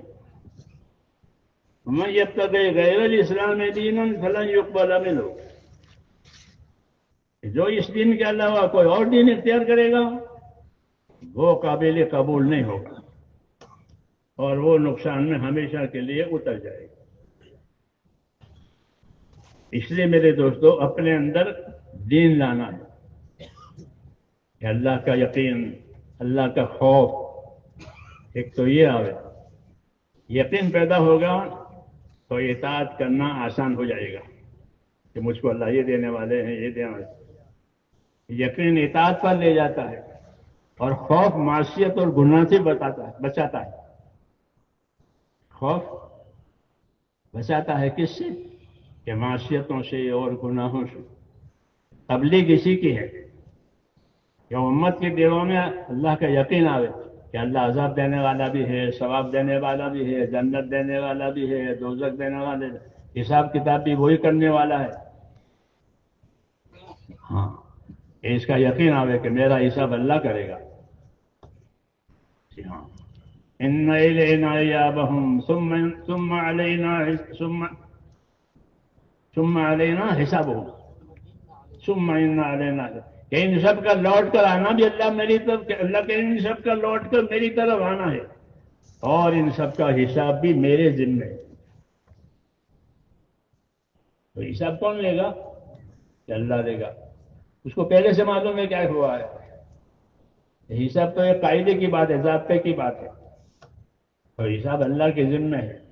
جی ہاں، اس لیے عیسیٰ علیہ السلام نے یہ بات کہی تھی کہ اللہ کا ناراض ہونا سخت بات ہے۔ ہاں، اس لیے میرے دوستو، زندگی ہماری، کہ ہماری زندگی اللہ کے دین پر آوے، کہ اللہ نے اس دین کو پسند کیا ہے۔ رضیت لکم الاسلام دینا، کہ تمہارے لیے میں نے اس دین اسلام کو تم کو پسند کر کے دیا ہے۔ تو کتنی بڑی عزت ہے کہ ایک چیز اللہ تعالیٰ جو ہم کو پسند کر کے، یہ میں آپ کے لیے پسند کر کے لایا ہوں۔ ہوتے ہیں دوستوں میں، تاجروں میں، کبھی مکے مدینے سے کہ میں یہ خاص آپ کے لیے پسند کر کے لایا ہوں، اپنے دوست سے کہتا ہے، ہوتا ہے ایسا دوستوں میں، تو وہ خوش ہو جاتا ہے کہ آپ کے لیے پسند کر کے لایا ہوں۔ تو اللہ تعالیٰ نے مسلمانوں سے کہا میں نے تمہیں پسند کر کے اپنا دین دیا ہے۔ تو سوچو اللہ کی پسندگی کتنی اونچی ہوگی۔ جب ایک دوست پسند کر کے لاتا ہے، ہمارا ایک دوست دہلی میں ہے، جب وہ پپیتے لائے تو بہت میٹھے، کیوں؟ پپیتوں کا تاجر ہے، اور جب وہ میٹھے کھا کر کے ہم سامنے بھی دکانیں وہاں سے لے وہ میٹھے نہیں ہوئے۔ یہ کیوں؟ کہ وہ پسند کر کے لایا، وہ اس کا تاجر ہے، تو وہ ہمارے لیے تعلق کی وجہ سے پسند کر کے لایا۔ اللہ نے یہ احسان جتایا کہ میں نے تمہارے لیے دین اسلام کو پسند کر کے دیا ہے۔ یہ تو تعلق کی نشانی ہے، تعلق کی نشانی ہے کہ اللہ نے ایک چیز ہم کو پسند کر کے دی ہے۔ جب دین پسند کر کے دیا ہے تو اللہ بے دینی کیسے پسند کریں گے؟ ہاں، کہ دین کے جواب میں بے دینی یہ وہ سخت ہے کہ اللہ نے ہم کو دین دیا اور ہم کو بے دینی پیش کرے۔ اس لیے میرے بھائیوں، اس دعوت کی یہی غرض ہے کہ ہم اپنا رخ اللہ کی طرف کریں، اپنی محنت کو صحیح کریں۔ ہر محنت منفعت کے لیے ہوتی ہے، قاعدہ ہے کہ ہر محنت کسی نفع کے لیے ہوتی ہے۔ محنت کے لیے نہیں ہوتی۔ ایسے ہے کوئی محنت کبھی کیوں محنت کی کہ محنت کرنی چاہیے، اسے کوئی نہیں کرتا۔ یہ قاعدہ ہے کہ ہر محنت منفعت کے لیے، یعنی ہر محنت نفع کے لیے ہوتی ہے۔ تجارت کی محنت تجارت کے نفع کے لیے، کھیتی کی محنت کھیتی کے نفع کے لیے، قاعدہ ہے، اور ہر ایک کی چاہت بھی یہی ہے۔ تو دین کی محنت کہ دین کی محنت دین کے نفع کے لیے، دین کی محنت وقت لگانے کے لیے، کہ دین کی محنت دین کے نفع کے لیے۔ کہ دین کا کیا نفع ہے؟ کہ دین کا نفع یہ ہے کہ دلوں میں اللہ کا یقین آوے کہ اللہ ہی ہے اکیلا، اس کے ہاتھ میں سب کچھ ہے، حیات موت سب، وہ جو چاہے گا وہ ہوگا، اور جو وہ نہیں چاہے گا وہ کیوں نہیں ہو سکتا۔ کوئی طاقت اس کے مقابل کی نہیں ہے، کوئی طاقت اس کے موافق کی بھی نہیں ہے۔ کہ دلوں میں یقین آوے۔ یقین کیا کرے گا؟ کہ یقین اطاعت پر لے جائے گا، یقین اطاعت پر لے جائے گا۔ ہاں، قاعدہ ہے کہ یہ چیز ملنے والی ہے تو آدمی اس کے پیچھے جاتا ہے۔ تو یقین دلایا ہے اللہ نے، یہ دیں گے یہ دیں گے یہ دیں گے، وعدے ہیں۔ تو وعدوں کا یقین آیا تو آدمی کی زندگی عمل پر آئے گی۔ دوسری چیز خوف کی چیز، خوف کی بات آئی، خوف کی بات آئی۔ جب خوف کی بات آئے تو آدمی ایسی چیزوں سے کتراتا ہے کہ یہ خطرناک ہے، اس کے پاس نہیں جاتا وہ۔ خوف کی بات ہے، خطرناک ہے۔ اللہ نے ہم کو سمجھانے کے لیے دونوں قسم کی باتیں اتاری ہیں، شوق پیدا کرنے کی باتیں بھی اتاری ہے اور خوف پیدا کرنے والی باتیں بھی اتاری۔ جو انسان کی طبیعت ہے ایسی، نبیوں کو اللہ بشیر اور نذیر بنا کر دیتے، یعنی بشارتیں سنانے والے، خوشخبریاں دینے والے، اور نذیر ڈرانے والے، خطرے سے بچانے والے۔ یہ خطرہ ہے یہاں مت جاؤ۔ حضور فرماتے ہیں کہ میں تمہیں خطرے کی چیزوں جیسے بتاتا ہوں، جیسے چھوٹا بچہ کہیں جا رہا ہو تو ایک دم اس کو پکڑ لیتے ہیں، کہ میں تمہاری کمریں پکڑ کر کے تم کو بچانے کی کوشش کرتا ہوں اور تم ہے کہ میرے ہاتھ میں سے چھٹک جاتے ہو۔ تو نبی کام ہے یہ کہ لوگوں کو خطرے کی چیزوں سے آگاہ کرے۔ ہاں، اور خطرے کی چیز کیا ہے؟ کہ ہر گناہ خطرے کی چیز، جیسے ہر چنگاری خطرے کی چیز۔ چنگاری یعنی کہ چنگاری ہے کہ ڈال کے دیکھو پورا جنگل جب ہو جائے گا، لوگ آگ کے قصے سن رہے، اتنے آگ لگ رہی ہے، اتنے آگ رہے دنیا میں۔ جی ہاں، ایسا معصیت اور گناہ کہ وہ چنگاری ہے۔ جی ہاں، کہ وہ پڑی تو پھر وہ اپنا کام کرے گی۔ اس لیے نبیوں کا کام ہے کہ معصیتوں سے اور گناہوں سے ڈرانا اور بچانا، اور اس کے مقابل میں اطاعت اور تابعداری کی باتیں ان کو بتانا۔ تو پھر کیا ہوگا کہ گناہوں سے بچیں گے، نیکی کریں گے، اور اوپر سے اللہ ان کو برکتیں دیں گے۔ وَلَوْ أَنَّ أَهْلَ الْقُرَىٰ آمَنُوا وَاتَّقَوْا لَفَتَحْنَا عَلَيْهِمْ بَرَكَاتٍ مِّنَ السَّمَاءِ وَالْأَرْضِ۔ یہ شہروں میں، بستیوں میں، گاؤں میں رہنے والے لوگ اپنی زندگی ایمان یقین پر اور خدا کے خوف پر لائیں تو اللہ فرماتے ہیں ہم ان کو اوپر سے بھی برکت دیں گے، نیچے سے بھی برکت دیں گے۔ آسمان ایسا پانی برسائے گا جو خیرات لاوے، اور زمین اپنے خیرات ظاہر کرے گی۔ کیوں؟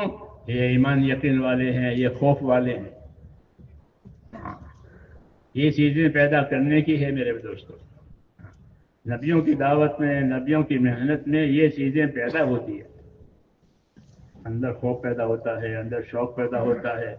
کبھی پٹی کھلتی ہے اندر کی تو اپنے گناہ کی پٹی کھلتی ہے۔ دعوت میں ایک اثر ہے کہ دعوت صحیح طریقے سے اندر روشنی پڑی ہے تو اس کو پچھلے گناہ یاد آتے ہیں۔ تو میں نے یہ کیا ہے، میں نے یہ کیا ہے، میں نے یہ فلانے کا دبایا ہے، فلانے کا کھایا ہے۔ ہاں، یہ پٹی کھلتی ہے۔ ہاں، یہ جب پٹی کھلتی ہے تو وہ چھپتی ہے اندر، کسی کو کہہ نہیں پاتا۔ جو اندر چبھے وہ گناہ کی نشانی ہے، گناہ کی علامت ہے حدیثوں میں کہ گناہ کس کو کہتے ہیں؟ کہ جو تیرے اندر چبھن پیدا کرے وہی گناہ ہے. ہاں، جو یہ غلط ہوا تو چبھتا ہے اندر کہ میں نے یہ کیا، میں نے یہ کیا، میں نے یہ کیا. ہاں، جو چبھن ہے کہ وہ چبھن کو چھوڑ دے، گناہ کو چھوڑ دے، توبہ کر لے تاکہ چبھن ختم ہو جائے. تو اس کام کی یہ برکت ہے. جب یہ کام چلتا ہے اور اندر روشنی پڑتی ہے تو زندگی غلط تھی تو وہ چبھے گی اندر. جسے مشین بتاتی ہے یہاں ہڈی پھٹی ہے یا ہڈی ٹوٹے، بتا ہے. تو ایسے یہ ہاں، اس لیے آدمی توبہ پر آتا ہے. کیا آتا ہے؟ توبہ پر آتا ہے. کہ اللہ کی طرف رجوع کرنے والی پہلی صفت توبہ ہے. التائبون العابدون السائحون الراکعون الساجدون العامرون بالمعروف. کہ اللہ کی طرف رجوع کرانے والی پہلی صفت کیا ہے؟ کہ توبہ ہے. کافر کفر سے توبہ کر تو مسلمان ہو جائے گا. مسلمان گناہ سے توبہ کرے تو وہ نیک ہو جائے گا.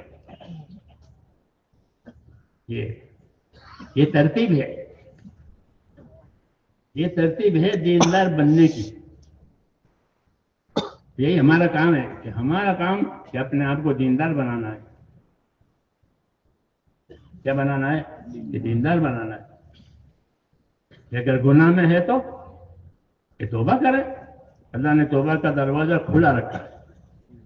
کوئی بھی توبہ کرے اللہ فوراً قبول کریں گے، چاہے جتنا بڑا گناہ ہو.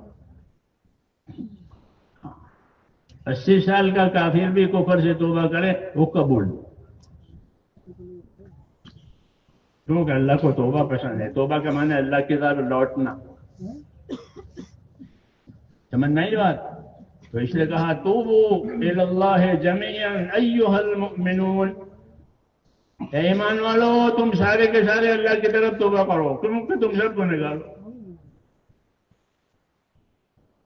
یہ کہا میرے سب بندے گنہگار ہیں. اللہ نے کہا کل عبادی خطاؤن، میرے سب بندے خطا کار ہیں.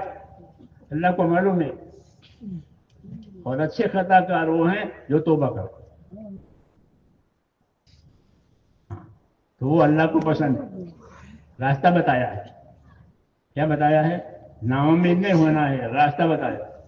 ابشروا واملوا ما یسرکم حدیثوں میں کہ بشارت سنو، اللہ سے امیدوار رہو. اللہ سے امیدوار رہو اچھے حالات کی، اللہ تمہیں خوش کر دے گا. یہ بات جی ہاں، نبی کا کام ہے بندوں کو اللہ سے جوڑے، اللہ کے اطاعت سے جوڑے. وہی ہمارا کام ہے. اس لیے اس کام کے ذریعے سے زندگیوں کا جوڑ اللہ سے کرنا ہے، اس کے حکموں سے کرنا ہے، رسول صلی اللہ علیہ وسلم کی سنتوں کا اپنے آپ کو پابند بنانا ہے. اپنے آپ کو اپنی انفرادی زندگی میں سنتوں کا پابند کرے، اجتماعی زندگی میں اپنے دین کا مددگار بنے. یہ ہماری ترتیب ہے.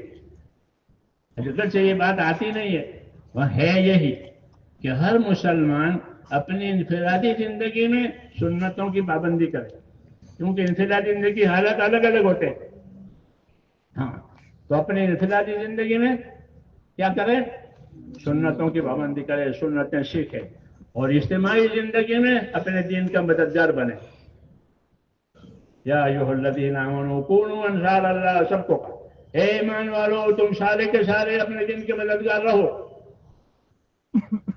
یہ دین سیکھو، دین سکھاؤ، سیکھنے کی دعوت دو. اور کہیں اس کے سیکھنے سکھانے کے لیے جانا پڑے تو اپنے جان مال کے ساتھ تیار رہو. یہ نصرت کہلاتی ہے. یہ نصرت سے ایسا نفع ہوگا جیسے پانی برسنے سے زمین میں نفع ہوتا ہے. پانی برس گیا کہ ہر چیز اگے گی، ادنا اعلیٰ سب. زعفران بھی، جو بھی. پانی آ گیا اور پانی کٹ گیا، یہ کچھ نہیں، نہ زعفران نہ جو. تو دین کی نصرت کٹ جائے گی تو پھر دینداری ختم ہو جائے گی. اس لیے مسلمانوں پر دو ذمہ داری ہے. ایک اپنی ذات سے اپنے آپ کو استقامت اور پابندی کے ساتھ دین پر چلاوے. جو حالت ہو اس حالت کے اعتبار سے عمل کرے. غریب ہو تو، مالدار ہو تو، بیمار ہو تو، تندرست. انفرادی زندگی ہے کہ اپنی انفرادی زندگی میں اپنے آپ کو پابند کرے کہ اس وقت اللہ کا یہ حکم ہے. آدمی کی چار حالتیں ہوتی ہے. کتنی؟ چار. کبھی راحت میں ہوگا، کبھی مصیبت میں ہوگا، کبھی معصیت اور گناہ میں ہوگا، اور کبھی اطاعت و تابعداری میں ہوگا. چار حالت سے کوئی خالی نہیں ہوگا. غور کر لو. ہاں، یا تو راحت میں ہوگا تو راحت ہو تو راحت کا دین. راحت ہو تو کہ راحت کا دین اختیار کرو. کام کرو، کھاؤ پیو، محنت کرو، کیونکہ راحت دی ہے. کیا دی ہے؟ اللہ نے راحت دی ہے. تو راحت میں ہو تو راحت کا دین اختیار کرو. مصیبت ہے تو مصیبت کا دین اختیار کرو، صبر کرو. بیمار ہے، غریب ہے، ہاں تو اس کے واویلے نہیں کرنے. بیماری ہے، غریبی ہے، صبر کرے.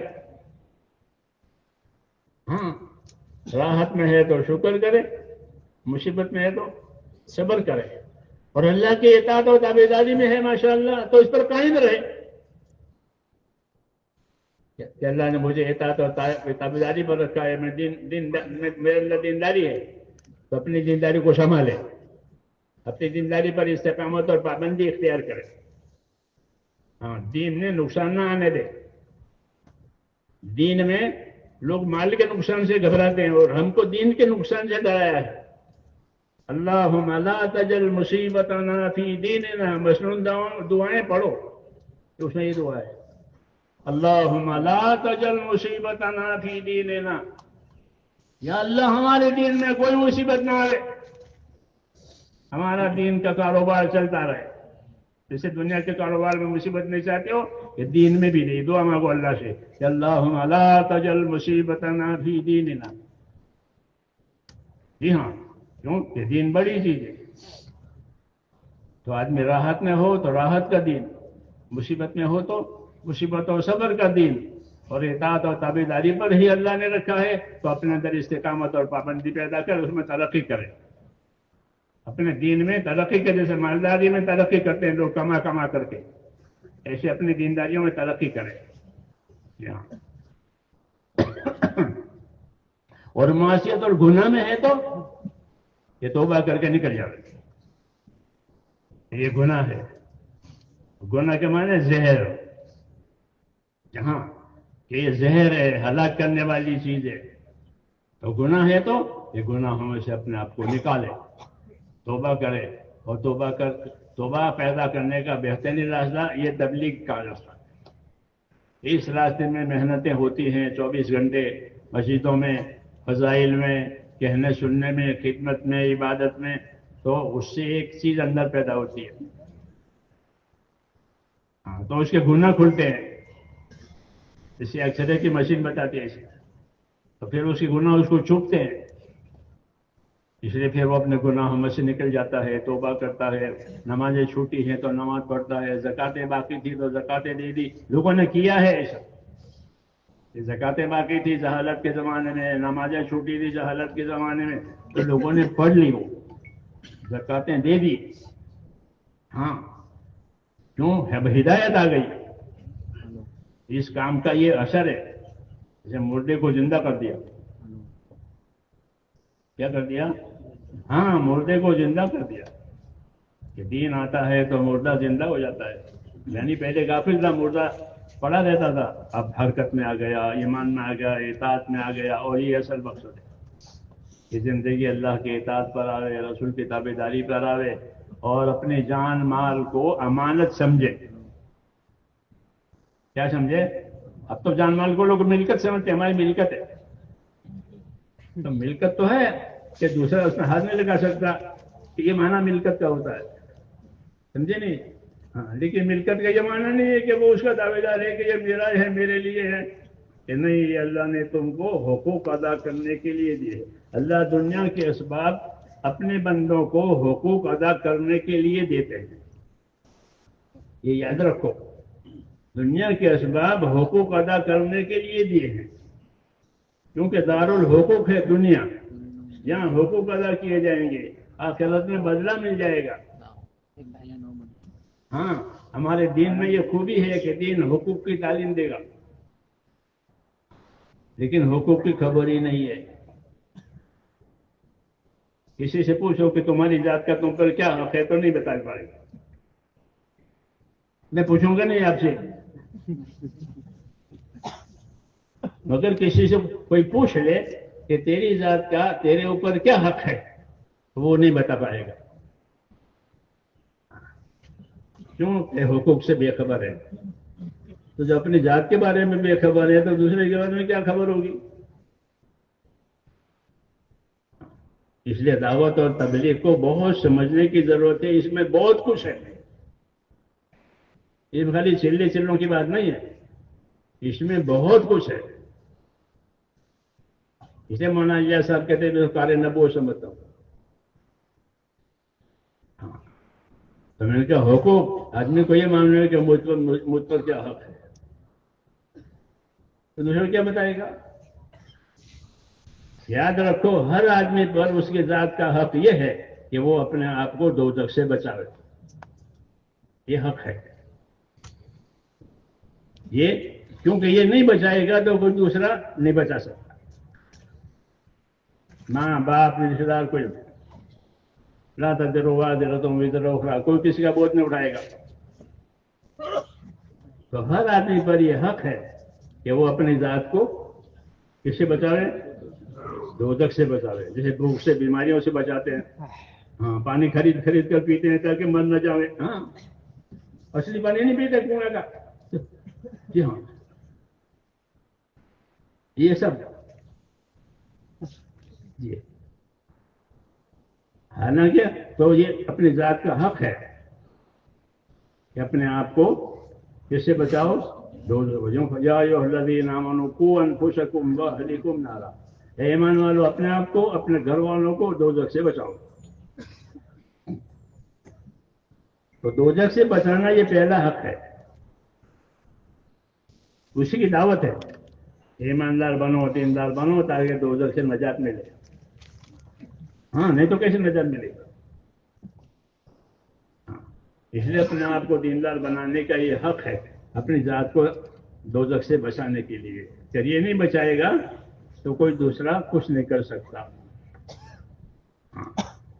یہ ہے. اس لیے میرے بھائیوں، اس دعوت میں اپنے آپ کو بھی بچانا ہے دوزخ سے، اور دوسروں کے لیے بھی اس کی فضا بنانی ہے کہ وہ دیندار بنے اور دوزخ سے بچے، وہ دیندار بنے اور دوزخ سے بچے. اس لیے یہ راستہ رحمت کا راستہ ہے. اس کا رحمت کا راستہ سب کے لیے. لوگوں میں اطاعت آئے گی، اطاعت سے رحمتیں آئے گی. اس لیے اس کام کی دعوت دیتے ہیں کہ اس کام کی دعوت کو آدمی قبول کرے اور اپنی زندگی میں دین لانے کے لیے جس محنت سے دین آتا ہے وہ محنت بھی سیکھیں اور وہ اعمال بھی سیکھیں. خالی محنت کافی نہیں ہے، ہاں، بلکہ جو اعمال کرنے ہیں اس کے طور طریقے یہ معلوم ہونے چاہیے. اسی کو علم و ذکر کہتے ہیں. تیسرا نمبر ہے، لیکن اس کو بیچارے کو سائٹ پر کیا ہے، کوئی نام ہی نہیں آتا. ہاں، حالانکہ اسی میں سب کچھ ہے. وہ ریل کی پٹڑی کی طرح علم و ذکر ہے. ریل بغیر پٹڑی کے چلے گی؟ نہیں چلے گی. پٹڑی ریل کے لیے اور ریل پٹڑی کے لیے. اس طرح مسلمان کی زندگی علم و ذکر کے لیے اور علم و ذکر مسلمان کے لیے. یہ مطلب ہے علم و ذکر کا. علم یعنی اللہ کے حکم کو جانے، اور ذکر یعنی اس کے عمل کا طریقہ سیکھے. اللہ نے نماز کا حکم دیا، پھر نماز کا طریقہ بتایا. زکوٰۃ کا حکم دیا، زکوٰۃ کا طریقہ بتایا. یہ علم و ذکر. تو وہ زندگی کی ہر حالت کے ساتھ ہے. یہ علم و ذکر زندگی کی ہر حالت کے ساتھ ہے کہ اس وقت میں یہ حکم ہے، اس وقت میں یہ حکم ہے، اس وقت میں یہ طریقہ ہے. تو علم و ذکر ریل کی پٹڑی کی طرح سے ہے. ریل پٹڑی کے بغیر نہیں، پٹڑی ریل کے بغیر نہیں. دونوں ایک دوسرے سے جڑے ہوئے ہیں. ایسے مسلمان کی زندگی اس کے لیے ہے علم و ذکر کے لیے، اللہ کے حکموں کو سیکھے جانے اور پھر ذکر یعنی اس پر عمل کرے. ذکر اطاعت کو کہتے ہیں، وہ عمل ہے. یہی مقصد ہے دعوت کا کہ ایک ایک مسلمان کی زندگی میں یہ چیزیں آ جائیں. اس لیے نکل جانا کافی نہیں ہے، نکل جانا ضروری ہے، لیکن اس پر گزارا کرنا کہ میں تو نکل گیا، کہ نکل کر کیا کیا؟ کہ نکل کے اپنے اندر یہ چیزیں پیدا کرنی ہے. اللہ کا خوف، یقین، عبادت کا اہتمام. تبلیغ میں لگے اور عبادت کا اہتمام نہیں ہے. 2 رکعت سنت 3 وتر پڑھ کر آ جاؤ بھائی، آ جاؤ بھائی. ہاں ہمارے دلی میں برابر کہتا ہوں، یہ کیا گیا؟ لوگ 17 رکعت پڑھتے ہیں جو جماعت میں نہیں جاتے. وہ دلی کے مسلمان جو ہمارے آتے ہیں نماز پڑھنے کے لیے، بڑی مسجد ہے، وہ کونے میں حضرت رانی طرف، وہ 17 رکعت پڑھتے ہیں. اس کی یہ 9 پڑھتے تبلیغ والے، اور پھر آ جاؤ آ جاؤ، حاجات صحابہ پڑھی جائے گی، آ جاؤ. یہ طریقہ صحیح نہیں ہے. عمل کے ساتھ دعوت ہے، دعوت کے ساتھ عمل ہے. ومن احسن قولا ممن دعا الی اللہ، اور آگے وعمل صالحا. دعوت بھی دے اور عمل صالح بھی کرے، اور اس پر کوئی فخر نہیں، اس پر کوئی فخر نہیں. وقال اننی من المسلمین، میں بھی تمہارے ایک مسلمان بھائی ہوں، میں کوئی بڑا نہیں ہوں. ہاں میں بھی عمل کرتا ہوں، آپ بھی عمل کرو. یہ اس کو اخلاص کہتے ہیں. یہ دعوت بھی دے عمل کرنے کی، اور اخلاص بھی پیدا کرے کہ میں بھی ایک مسلمان ہوں جیسے آپ مسلمان ہیں، کوئی بڑائی نہیں ہے. تو یہ چیزیں میرے دوستوں پیدا کرنی ہے اس دعوت کے ذریعے سے. اس کے لیے کہا کہ اس کے لیے وقت مانگا جاتا ہے، تفریح کے وقت. ہر کام کے لیے وقت چاہیے، ہر کام کے لیے. کوئی کام بغیر وقت کے ہوتا نہیں ہے. ہاں تو دعوت کے لیے بھی اور ان چیزوں کو پیدا کرنے کے لیے ہمارے بزرگوں نے وقت مانگا امت سے، اور لوگوں نے اوقات دیے، تو ان کی زندگیوں میں دین آیا. جی ہاں، کہ وہ دوسروں کے لیے داعی بنے، دوسروں کے فائدے کے لیے ان کی زندگیاں ہو گئی. حدیث شریف میں ہے کہ خوش نصیب ہے وہ بندہ کہ جس کو اللہ خیر کے پھیلنے کا ذریعہ بناوے اور شر کے مٹنے کا ذریعہ بناوے. کہ ہمارے ہاتھوں سے خیر پھیلی، ہمارے ہاتھوں سے شر مٹا، یہ خوش نصیب لوگ ہیں. دعوت میں اس محنت میں یہی باتیں ہیں کہ خیر کے پھیلنے کا اور شر کے مٹنے کا ذریعہ ایک ایک مسلمان بن سکتا ہے، چاہے پڑھا لکھا ہو نہ پڑھا لکھا. ہاں کہ اس کام کے ذریعے سے رخ بدل جائے گا. جی ہاں، خیر کی طرف. پھر وہ سیکھے گا، اگر محنت کرے گا تو ترقی کرے گا، ولی بن جائے گا. ہاں کام ہے نبیوں کا، تو نبی تو نہیں بن سکتا لیکن ولی بن سکتا ہے، اپنی پابندی کی وجہ سے، اپنے اخلاص کی وجہ سے، اپنے قربانی کی وجہ سے. اس لیے میرے دوستوں، آپ دوستوں سے اس کا تقاضا کیا جاتا ہے کہ اس کام میں وقت لگاؤ. ہاں وقت لگے بغیر بات تو اچھی لگتی ہے. تو حضرت فرماتے تھے کہ اچھی باتوں کو سن لینا، سوچنا ہماری عادت ہو گئی ہے. کیا اس کی مثال تو ایسے کسی کا باغ ہو اور پھولوں سے پھلوں سے لدا ہوا ہو، اس کو دیکھو کتنا اچھا باغ ہے، تو ان کا ہے، تمہارا کیا؟ دوسروں کے باغ کو دیکھ کر خوش ہو جانا نہیں، اپنا باغ بناؤ. دعوت میں یہ ہے کہ اپنا باغ بناؤ. ہاں دیکھ دیکھ کے خوش ہونا بچوں کی عادت ہے. بچے دیکھنے جاتے ہیں، کوئی کھیلتا ہو، تماشا ہو. جی ہاں، نہیں دیکھنا نہیں ہے بلکہ سیکھنا بھی ہے، کرنا بھی ہے. اب بتاؤ اس کے لیے